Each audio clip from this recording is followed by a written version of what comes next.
camarades m'ont dit que vous avez été magnifique. Oui, le chant du cygne. J'aurais été vous applaudir, mais le théâtre en vers, sincèrement, j'ai horreur de ça. Pour me toucher, une pièce doit se passer dans un cadre moderne, avec des mots de tous les jours et des silences, comme dans la vie.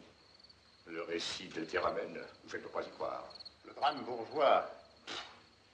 Parce que vous jouez les rôles, tandis que moi, je vivais les personnages.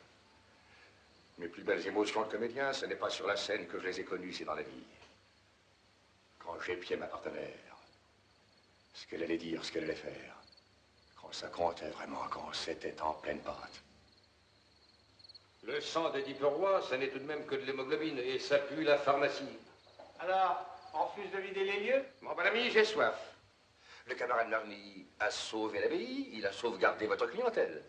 Qu'est-ce que vous penseriez d'une bonne bouteille de mousseux? Oh, faudrait pour ça que je descende à la cave. On boira ça demain, hein? Mais Jeannette se fera un plaisir d'y aller, n'est-ce pas, Jeannette? Je n'ai pas la clé. Bon, ben, en vitesse, alors. Tiens, Jeannette, mais dans 5 minutes, au dodo.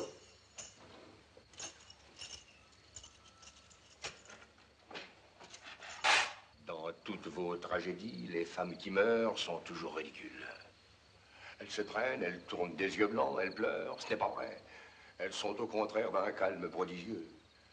Regardez ces petites. Est-ce qu'elles pensent à crier, à se plaindre?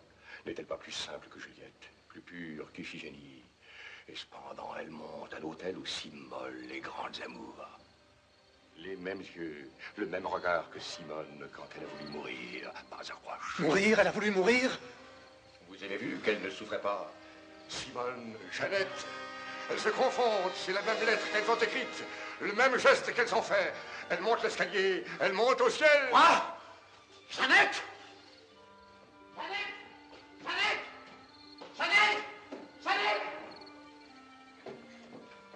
Téléphone, lâche ça! Non! Lâche ça! Non! Ah non, lâche ça, je te dis! Qu'est-ce que c'est? Qui a tiré? Ce n'est rien. Le commandeur va venir. Quoi? Oui, monsieur Marly. Le commandeur va venir. J'entends son pas dans l'escalier de pierre. Je suis l'immortel Don Juan. Le commandeur est en marche. Dressez la table, allumez les flambeaux, ouvrez la porte! Quel signe? C'est lui, hein? C'est lui qui t'a poussé à ça. Non, c'est moi qui l'ai voulu. Ne mens pas!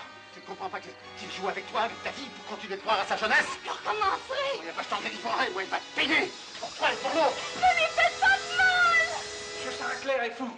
Laissez-moi faire. Ne faites pas de bêtises. Laissez-moi faire. J'ai dit d'allumer les flambeaux! Victor! Pourquoi me laissez-vous dans l'obscurité? Me prenez-vous pour Sganarelle? Non, n'entrez pas dans la chambre. Je vous dis qu'il n'y a personne. Elle n'est pas là. J'ai dit qu'on allume les flambeaux. Non, non, ce n'est pas sa robe que vous voyez là-bas. C'est le manteau de la lune. C'est le manteau de ma maîtresse bien-aimée. Entrez, Altesse, entrez. Vous êtes le bienvenu chez Don Juan.